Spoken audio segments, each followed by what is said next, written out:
You know that feeling, right? When you just wake up one day and feel like you need a total life overhaul starting immediately. But let's be honest, that frantic, all-at-once approach, it almost always leads to burnout. So today, we're going to break down a much more strategic method, a holistic life edit that's going to help you get what you want faster.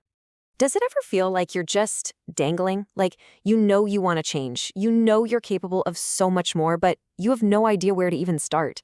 It's such a common feeling, but the good news is there is a structured way to go from feeling completely stuck to feeling totally in control. And that right there is where the life edit comes in. I want you to think of it less like a chaotic, messy renovation and more like a really thoughtful curation of your life. We're going to audit 3 core pillars: your health, your habits, and your headspace. It is all about making intentional choices, one tiny step at a time. First things first, we have to start with our foundation. You just can't build the life of your dreams on shaky ground, you know? So phase 1 is all about getting a really clear, really honest look at your physical health. This is the bedrock for literally everything else we're going to build together. Okay, so no more vague wellness goals. Here is your actionable checklist. I want you to get these appointments on your calendar. And I have to highlight the DEXA scan in particular. This is so crucial for women over 30 to really understand your bone density and body composition. This whole thing is about being proactive with your health, not reactive. Now, when it comes to a wellness push, you gotta find the right fit for you. A lot of us have heard of the 75 Hard Challenge, right?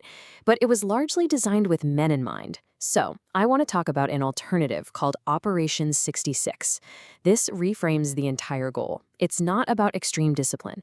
It's a challenge actually designed for women to get hotter, healthier, and healed on your own terms. It's all about empowerment, not punishment.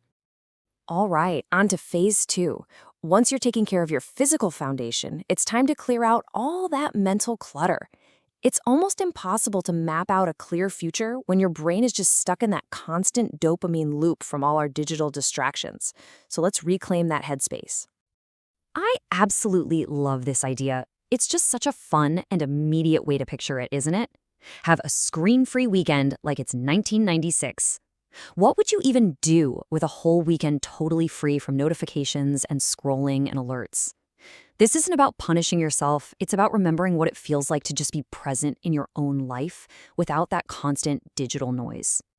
And this really gets to the deeper reason why this is so important.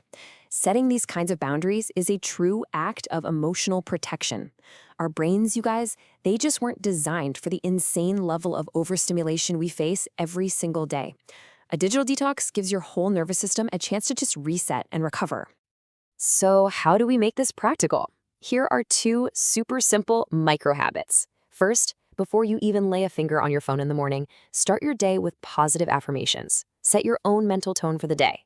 And second, focus on building that intrinsic motivation. That's your internal drive, before you go looking for external validation from likes and emails. This helps you start your day centered on your own purpose. Okay, with our physical and mental health getting some much-needed attention, we can move on to the final phase, the productivity reset. This is where we take all that newfound clarity and apply it to our schedule, our career, and our finances. It is time to value your time. Let's talk about a concept called rich girl energy. Now, this isn't just about money. It's a mindset. It's about treating your time and your energy as your most valuable non-renewable assets. When you start operating from this mindset, you start making very different decisions about how and with whom you spend your days. This question from Career Contessa just makes you stop and think, doesn't it? So many of us feel like we're just swinging from one thing to the next with no real direction, just dangling in a career jungle gym. We're busy, for sure, but are we actually making progress? Are we climbing toward a specific goal, or are we just moving around to stay afloat? So here's a super practical way you can shift from dangling to climbing. There's a growing trend where busy friend groups are swapping out those expensive, kind of draining happy hours with something called an admin night. This is your dedicated time to get your life in order. So what does this actually look like? Well, on admin night, you review your progress on this very life map. You finally tackle those emails you've been avoiding. You look at your finances so you don't get that little panic attack every time you swipe your card.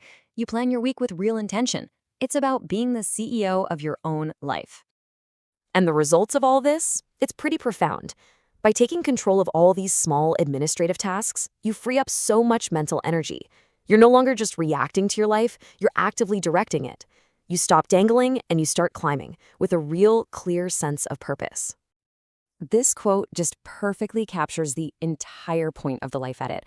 This whole journey isn't about fixing something that's broken. It's about becoming your best self while deeply, deeply appreciating and loving the person you are right now, today. It's growth from a place of strength, not from a place of lack. A well-rounded life is built through all these small, intentional shifts. You have the power to curate your journey at any age. So my question for you is, what is the very first step you're going to take for your own life edit? Let me know down in the comments. Let's get this conversation going.